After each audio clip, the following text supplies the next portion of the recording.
અહીંયા ઘણા બધા ખેડૂત ભાઈઓ પણ છે. કોઈ પણ તમે પાક લો એ પહેલા ખેતી તૈયાર કરવી પડે છે, પછી જ બીજ નખાય ને. અને જે ખેતીમાં કંઈ જ કરવાનું ના હોય તો ઓટોમેટિક ઘાસ, ખરપતવાર, જે કંઈ જેની જરૂરત ના હોય એ વસ્તુ ઓટોમેટિક એમાં ઉગી જાય છે.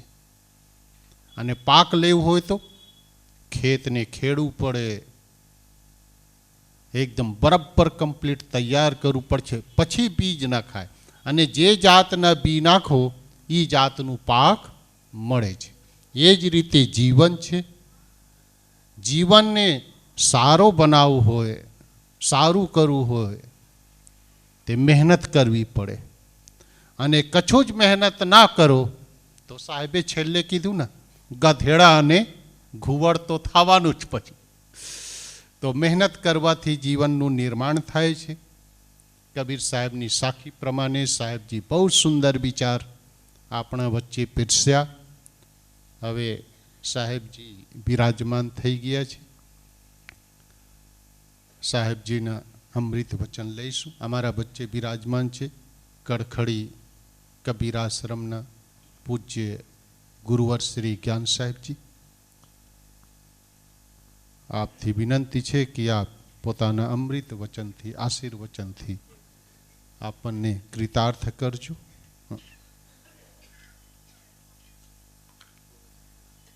અને મોસમ પ્રમાણે સાહેબની તબિયત થોડુંક ઘટબડ થાય છે, એટલે શાંતિથી સાંભળજો. કોઈ આમ વચ્ચે કંઈ વાતો કરતા નહીં. કોઈ તમારા સાઈડમાં આવે તો એને શાંતિથી બેસાડજો. બોલો સદગુરુ દેવ કી જય. હા, ફરીથી સાહેબને જય બોલાવવું ન પડે, હું ફરીથી કહી દઉં છું. જોરથી જય બોલજો. બોલો સદગુરુ કબીર સાહેબ કી. ધન્યવાદ.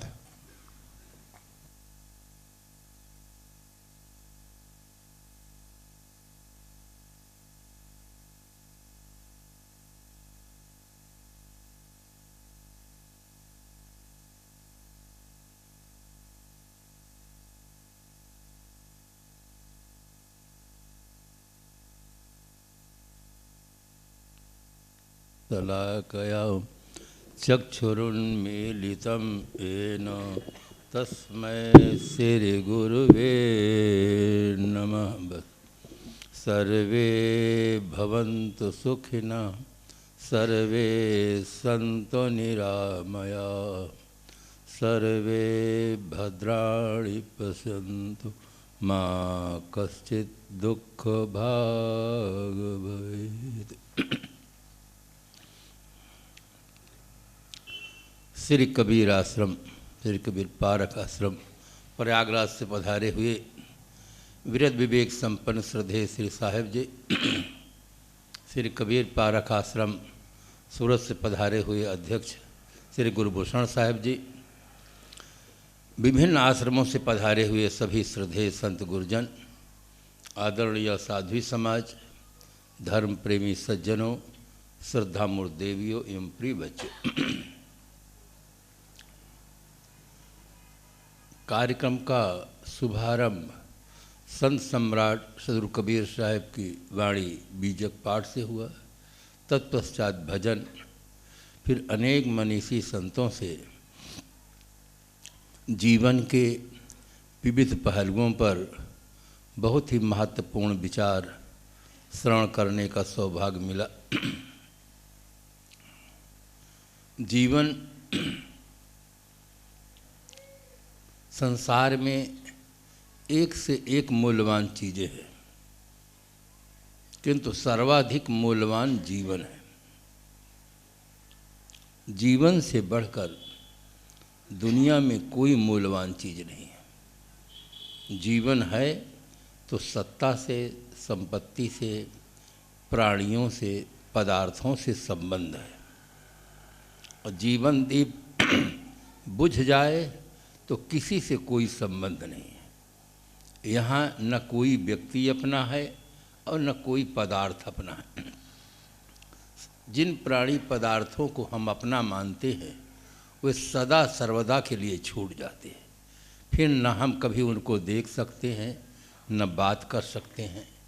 इसलिए सर्वाधिक ध्यान हमारा जीवन की ओर जाना चाहिए। जीवन दो मूलभूत तत्वों का संगम है, जिसे हम शास्त्रों की भाषा में प्रकृति और पुरुष कहते हैं, जड़ और चेतन कहते हैं, और सरल शब्दों में कहें तो शरीर में जीव की उपस्थिति का नाम जीवन और उसकी अनुपस्थिति का नाम मृत्यु है। जीवन में जैसे दो चीज़ें हैं वैसे ही हमें जीवन में दो चीज़ों की बहुत आवश्यकता है। शरीर के लिए पदार्थ चाहिए, पदार्थ के लिए विज्ञान चाहिए। आत्मा के लिए शांति चाहिए, शांति के लिए धर्म चाहिए। जीवन में धर्म और विज्ञान दोनों का सुंदर समन्वय होना चाहिए। भौतिक विकास भी हो, अपना विकास भी हो। आज प्रायः देखा जाता है आदमी भौतिक विकास की ओर तो बहुत तेज़ी से बढ़ रहा है, किंतु अपने विकास के लिए कहता है साहब नो टाइम, हमारे पास कोई समय नहीं। ये मनुष्य की बहुत बड़ी भूल है। भौतिक विकास चाहे जितना बढ़ जाए, यदि आदमी का अपना विकास नहीं होगा तो आदमी भीतर से दुखी होगा। सुख शांति उसके जीवन में गूलर का फूल हो जाएगी। इसलिए दोनों विकास की ओर हमारा ध्यान जाना चाहिए। केवल गेहूं से भूख मिट सकती नहीं, गुलाब पर ही नज़र टिक सकती नहीं है। दोनों की ज़रूरत इंसान के लिए। एक चक्का से गाड़ी चल सकती नहीं, गाड़ी एक चक्का से नहीं चल सकती है, दो पहिए की आवश्यकता होती है। ऐसे जीवन में भौतिक विकास और नैतिक विकास दोनों विकास की बहुत बड़ी आवश्यकता है। इसके लिए क्या करना होगा? संत सम्राट सदगुरु कबीर साहब यथार्थवादी हैं। संसार में दो प्रकार के व्यक्ति हुए हैं, एक आदर्शवादी और एक यथार्थवादी। संत सम्राट सदगुरु कबीर साहब यथार्थवादी हैं। इसलिए समग्र मानव जात के लिए इस दिशा में प्रेरणा के लिए वो अपने मौलिक कृत्य के बीजक में कहा है, संगत कीजिए साधु की।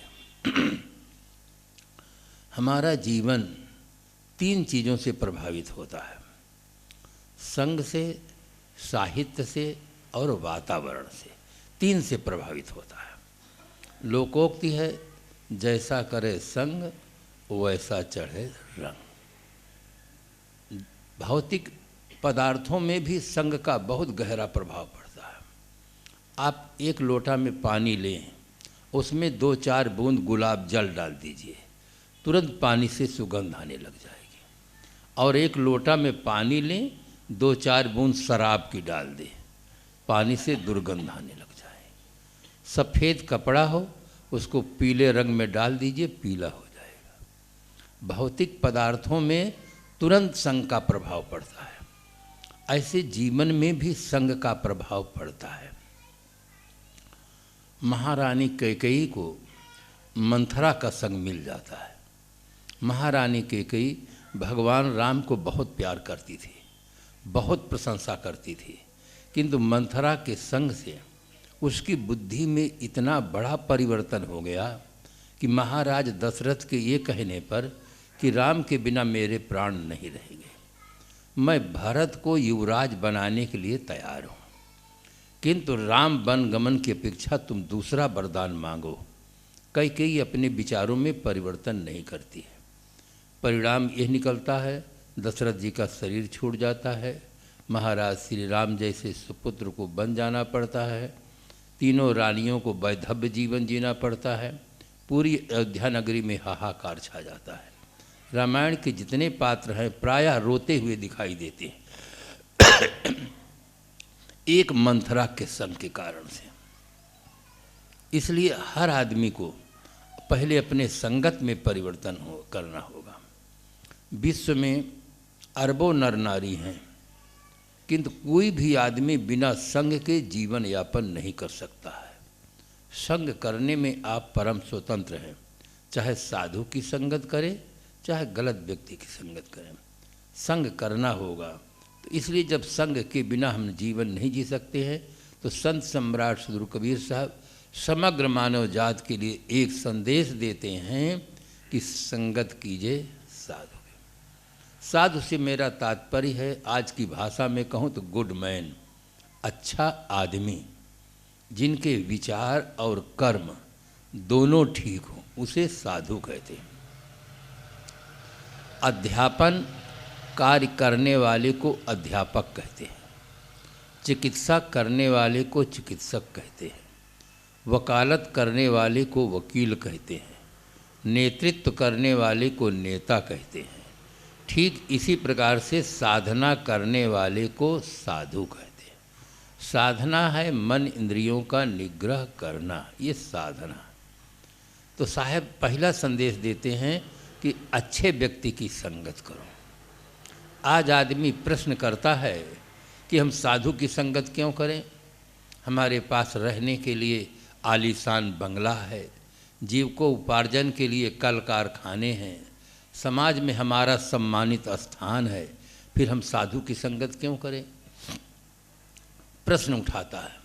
प्रश्न बिल्कुल न्यायोचित है। आदमी के मन में जो प्रश्न उठते हैं उसका बौद्धिक समाधान मिलना बहुत ज़रूरी रहता है, नहीं वो इसी प्रकार से प्रश्न करता रहता है और उसका समाधान नहीं होता है। अब आप सोचिए, रहने के लिए आलीशान बंगला है, जीविकोपार्जन के सारे साधन हैं, कल कारखाने हैं, जो आप सिगरेट पीते हैं, शराब पीते हैं, संसार के शरीर में आसक्त रहते हैं, उससे छूटने का आपके पास क्या उपाय है? एकदम मौन है, कुछ उपाय नहीं है। ये केवल जीविकोपार्जन के साधन हैं, जीवन को सुंदर बनाने के साधन नहीं है। जीवन तभी सुंदर बनेगा जब उसकी विचारधारा सुंदर होगी, उसके कर्म सुंदर होंगे, तब जीवन सुंदर बनता है। यूं ही नहीं बनता है। आर्थिक स्थिति आदमी की चाहे जितनी अच्छी हो जाए, शारीरिक स्थिति चाहे जितनी अच्छी हो जाए, अगर उसकी मानसिक स्थिति अच्छी नहीं होगी तो जीवन सुंदर नहीं हो सकता है। चाहे वह जितना कर्मकांड करे, तीर्थाटन करे, माला फेरे, जप करे, हवन करे, संध्या करे, और चाहे जितना कर्मकांड करे, जब तक उसकी मानसिक स्थिति ठीक नहीं होगी तब तक जीवन सुंदर नहीं हो सकता है। अब मानसिक स्थिति ठीक होने के लिए सबसे पहले जरूरी है हम अच्छे व्यक्ति की संगत करें और अच्छा साहित्य पढ़ें। आज आदमी अच्छे प्रकार के व्यंजनों को तो खाना चाहता है, किंतु अच्छे अच्छे ग्रंथों को पढ़ना नहीं चाहता है। शरीर के लिए बहुत ध्यान देते हैं, 3 बार खाते हैं, सुबह जलपान लिए, दोपहर का भोजन है, रात्रि का भोजन है। कभी कभी संपन्न परिवार वालों को देखा जाता है कि 4-5 बजे फिर वे जलपान करते हैं, फल लेते हैं, दूध लेते हैं, कुछ करते हैं। शरीर के लिए ध्यान देते हैं, शरीर बलवान हो जाता है, मजबूत हो जाता है। अब बुद्धि की मजबूती के लिए कुछ नहीं करते हैं तो बुद्धि इतनी कमज़ोर हो जाती है, इतनी कमज़ोर हो जाती है कि आज का आदमी कहता है साहब दम टूट सकता है, बीड़ी और बोतल नहीं छूट सकता है। मर जाने को तैयार है कि मर सकते हैं, बिना बीड़ी के, बिना बोतल के हम रह नहीं सकते हैं, इसके बिना नहीं चलेगा, इसके बिना नहीं जी सकेंगे। बुद्धि इतनी कमज़ोर है। शरीर को आप महीना में 1 बार भोजन दीजिए और 29 दिन आप भोजन न करिए तो शरीर स्वाभाविक बिल्कुल कमज़ोर हो जाएगा। इसी प्रकार से जब बुद्धि कुछ खुराक नहीं पाती है तो बुद्धि कमज़ोर हो जाती है, इतनी कमज़ोर हो जाती है कि आदमी लाचारी का जीवन जीता है।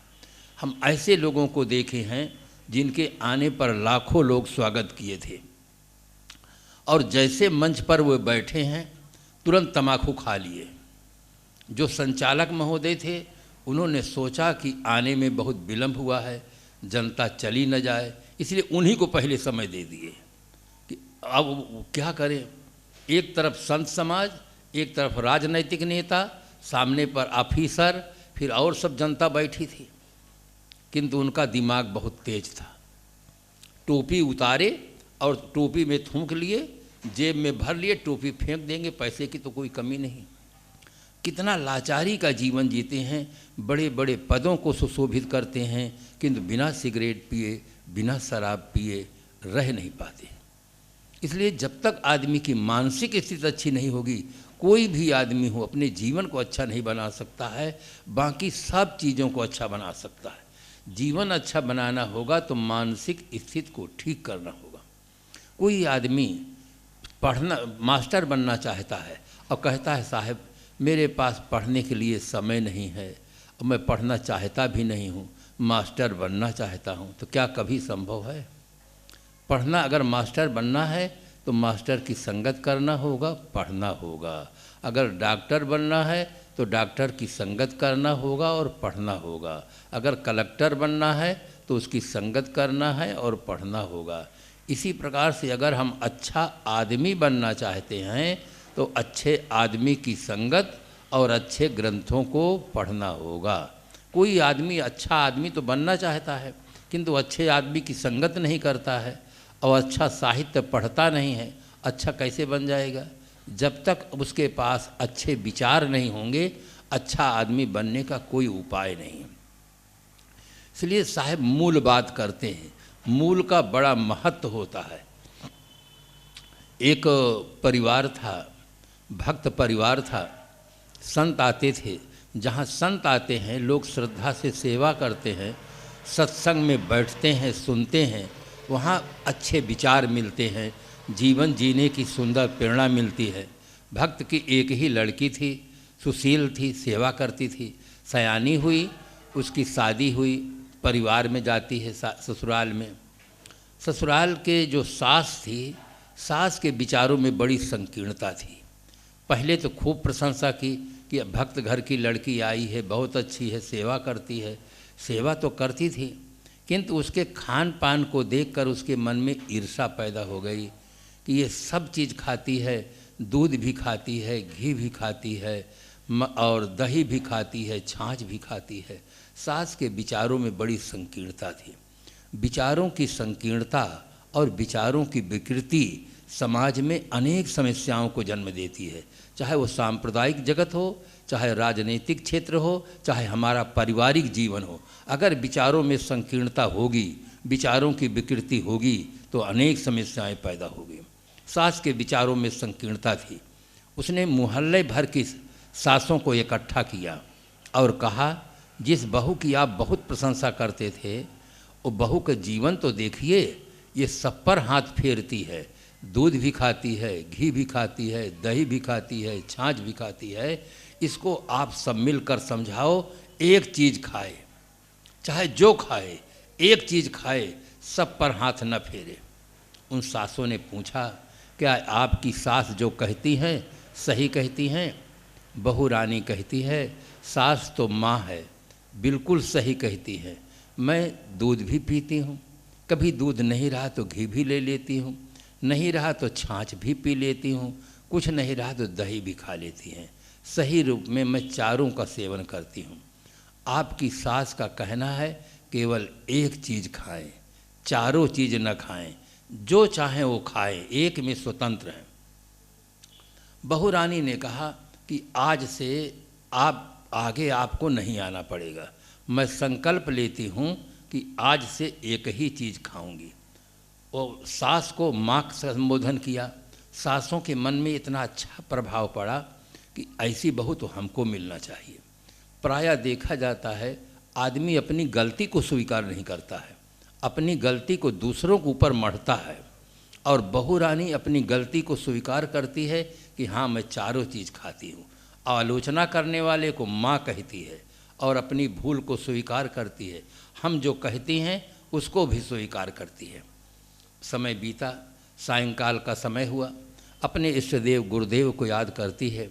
गुरुदेव, मेरे सामने एक विकट समस्या खड़ी हो गई है, इसका समाधान मुझे चाहिए। आंखें बंद करती है, ध्यान में बैठती है। थोड़ी देर में उसके भीतर से आवाज़ उठती है कि तुम चिंता मत करो, एक चीज़ खाने के लिए छूट है, तुम केवल दूध पी लेना, बस एक चीज़ खाना, दूध पी लेना। उसका समाधान हो जाता है। सुबह दूध आता है, निकाल करके दूध उठा के पी लेती है। और जब दूध खत्म हुआ तो दही कहाँ से बनेगी, छाछ कहाँ से बनेगी, घी कहाँ से बनेगा। एक दिन बीता, 2 दिन बीता, 1 सप्ताह जब बीत गया, वो केवल दूध को पी लेती है। अब दही छाछ कैसे बने? सास के सामने बड़ी विकट समस्या हो गई। ये तो बड़ी बुद्धि वाली है, केवल मूल चीज़ को पकड़ लिया है, दूध को पी लेती है। दूध को पी लिया, अब कोई चीज़ बनता है नहीं, न दही, न छाछ, न घी। फिर उसने मोहल्ला भर के सासों को इकट्ठा करना चाहा कि अब क्या समस्या है। उसने कहा ये तो मूल को पकड़ लिया है, ये दूध ही पी लेती है तो दही कहाँ से बने, छाछ कहाँ से बने, घी कहाँ से बने। उसने कहा कि अच्छा ये बताओ, एक ही चीज़ खाती है ना? कहे हाँ एक ही चीज़ तो खाती है, किंतु मूल को खा लेती है, अब दही कहाँ बने। उसने कहा अब हम नहीं समझाएंगे, आपने पहले खुली छूट दे दिया है कि एक चीज़ खाएं, अगर वो 2 चीज़ खाती हो तो हम समाधान के लिए जाएंगे, नहीं अब नहीं जाएंगे। तो मूल का कितना महत्व है, बुद्धि का कितना बड़ा महत्व है। घी, दही, छाछ के मूल में क्या है? दूध। दूध को पी लिए, सारी समस्या का समाधान। इसी प्रकार से मूल बात संत सम्राट सदगुरु कबीर साहब कहते हैं कि अगर अपने जीवन को अच्छा बनाना है तो सबसे पहले संगत कीजिए साधु की। साधु की संगत करो, ये मूल है।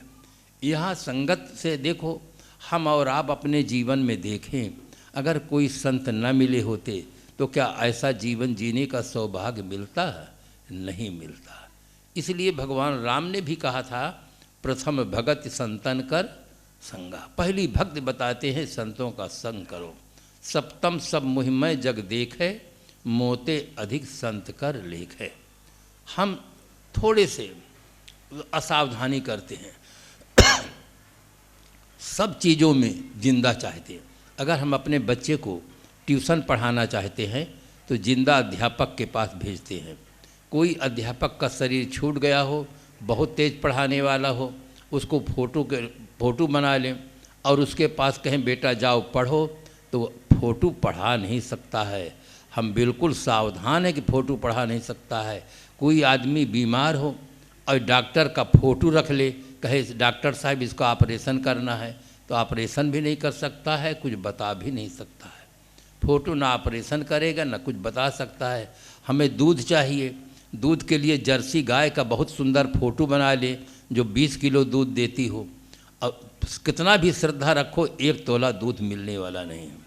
हम सब चीज़ों में अपनी बुद्धि का प्रयोग करते हैं।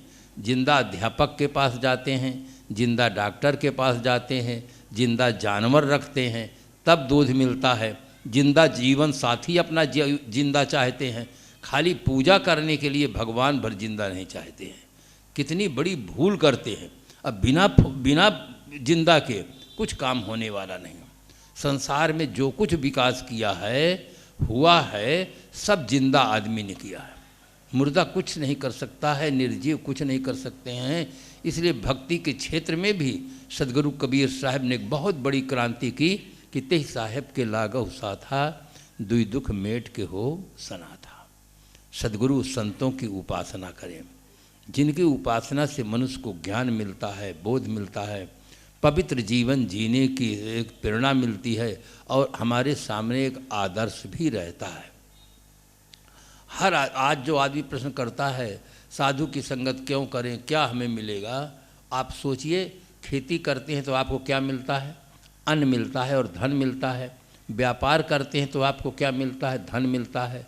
सर्विस क्यों करते हैं? आपको धन मिलता है। तो भक्ति क्यों करते हैं? हमें ज्ञान मिलता है। धन और ज्ञान दोनों की महती आवश्यकता है। धन से जीवन गुजर होता है और ज्ञान से निर्विकार जीवन, पवित्र जीवन जीने का सौभाग्य प्राप्त होता है। दोनों की ज़रूरत है। एक तरफ हम तो रात दिन समय देते हैं, दूसरी तरफ हम कहते हैं कि हमारे पास समय नहीं है।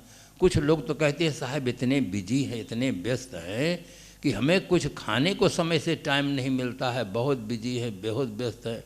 हम कहते हैं और बिजी हो जाइए। आप भोजन पाते हैं उसमें भी कुछ समय चला जाता है, सोते हैं उसमें भी कुछ समय चला जाता है। बिजी हो जाइए, सब काम छोड़ दीजिए, रात दिन केवल धनार्जन करिए। आखिर परिणाम क्या निकलेगा? संतुलन बिगड़ जाएगा, स्वास्थ्य बिगड़ जाएगा और अनेक प्रकार की समस्याएं खड़ी हो जाएंगी। तो इसलिए आदमी को दोनों तरफ ध्यान जाना चाहिए। हम धनार्जन भी करें, साथ साथ ज्ञानार्जन करें। ज्ञानार्जन से तमाम प्रकार का अंधविश्वास दूर होता है। आज मानव समाज में कितना अंधविश्वास पड़ा हुआ है। निर्जीव मूर्तियों के सामने आदमी बकरा काट रहा, भैंसा काट रहा, मुर्गा काट रहा है, पता नहीं वो क्या क्या कर रहा है। अंधविश्वास समाज के लिए अभिशाप है। जब तक आदमी ज्ञान प्राप्त नहीं करेगा तब तक अंधविश्वास से छूट नहीं सकता है। निर्जीव मूर्तियों के सामने जाकर हाथ जोड़ता है, पुत्र मांगता है, धन मांगता है, मुकदमे में की डिग्री मांगता है, पता नहीं क्या क्या मांगता है। आज साहब ऐसे समय में हमें सदगुरु कबीर साहब की याद आती है, जिन्होंने कहा संतो देखत जग बौराना, सांच कहों जग मारन धावे, झूठे जग पतियाना, नेमी देखा धर्मी देखा, प्रात करे स्नाना, आतम मार पसाड़ पूजे, उनमें किछो न ज्ञाना, संतो देखत जग बौरा। संसार की स्थिति को देख करके ही संत सम्राट सदगुरु कबीर साहब ने एक समाज को सही दिशा दिया, सही प्रेरणा दी कि सबसे पहले अगर अपने जीवन में सुधार चाहते हो, सत्य को समझना चाहते हो तो संगत कीजिए साधु की। संतों की संगत से ही ये प्राप्त होगा। और जो संत हैं वो हमें एक सुंदर दिशा देते हैं। अगर हमें संगीत सीखना है तो संगीत के कलाकारों के पास जाना होगा। संगीत सीखना चाहते हैं और संगीत के कलाकारों के पास नहीं जाना चाहते हैं, कैसे सीखेंगे? इसी प्रकार से जो जीवन के जो कलाकार हैं, विवेकी संत हैं, उन संतों की संगत करें तो जीवन कैसे हम अपना शुद्ध बना सकते हैं, कैसे कर सकते हैं। संभावना हमारे अंदर है, खेत के अंदर संभावना है, किंतु हम खेत में पानी, बीज, खाद, सुरक्षा न दें तो खेत हमें कुछ नहीं दे सकता है। इसी प्रकार से हमारे अंदर अच्छाई के संस्कार तो हैं, किंतु उन संस्कारों को जागृत करने के लिए संगत चाहिए, साहित्य चाहिए, वातावरण चाहिए। अच्छे अच्छे ग्रंथों को खूब पढ़ो। हम अपने जीवन के लिए कितने कपड़े रखते हैं, कितना आभूषण रखते हैं, कैसी कैसी चीज़ें रखते हैं, और उसको जीवन को सुंदर बनाने की दिशा में हमें कुछ भी ध्यान नहीं है कि हमें क्या चाहिए। अच्छा साहित्य पढ़ो, उसके पढ़ने से बौद्धिक विकास होगा, समझ बढ़ेगी, जीवन की निर्मलता आएगी और हमें सही प्रेरणा मिलेगी। इसलिए ग्रंथों को अपने घर में रखो, खूब अच्छे ग्रंथों को पढ़ो। बीजक भी यहाँ पर उपस्थित है, साहब जी की भी पुस्तकें उपस्थित हैं। सुखी जीवन हम कैसे जिएं? हर आदमी सुखी जीवन जीना चाहता है, पर सुखी जीवन जीने केवल चाह से नहीं होता। चाह और राह दोनों का सुंदर समन्वय होना चाहिए। सुखी जीवन जीने के लिए अच्छे विचार चाहिए, अच्छे साहित्य चाहिए। तो इस दिशा में परिश्रम करके हम अपने जीवन को नया बनाएं। संत सम्राट सदगुरु कबीर साहब ने कहा, कर बहिया बल आपनी, छाण वीरानी आस, जाके आंगन नदिया बहे, सोकस मरे प्यास। पुरुषार्थ करो। संसार में दो प्रकार के कर्म होते हैं। एक कर्म ऐसा होता है जिसे हमें स्वयं करना पड़ता है, और एक कर्म ऐसा होता है हम दूसरों से करवा सकते हैं। जैसे भोजन बनाने का काम माँ कर सकती है, पत्नी कर सकती है, बहन कर सकती है, पुत्री कर सकती है, नौकर कर सकते हैं, किंतु खाने का काम हमें स्वयं करना होगा। चाहे वो राष्ट्रपति हो, चाहे कोई बहुत बड़ा सिद्ध महात्मा हो, वो खाने का काम स्वयं करना पड़ेगा। भोजन बनाने के लिए दूसरा कोई हो सकता है। इसी प्रकार से प्रेरणा देने वाले संत गुरुजन हैं, साहित्य है, किंतु उसे प्रयोग करना हमें स्वयं पड़ेगा। स्वयं प्रयोग करके अपने जीवन को सुंदर बनाएं। इन्हीं शुभकामनाओं के साथ अपनी वाणी को विराम देते हैं। बोलो सदगुरु देव की जय। परम पूजनीय गुरुवर श्री साहेब जी ने बहुत सरस विचार सांभळ्या। हवे प्रयागराज राहबादथी गुरुवर श्री साहेब जी विराजमान छे, एमना पण आशीर्वचन लईशुं। साहेबथी विनंती छे कि पोताना अमृत वचनथी आपणने लाभ आपशो। श्री साहेब जी।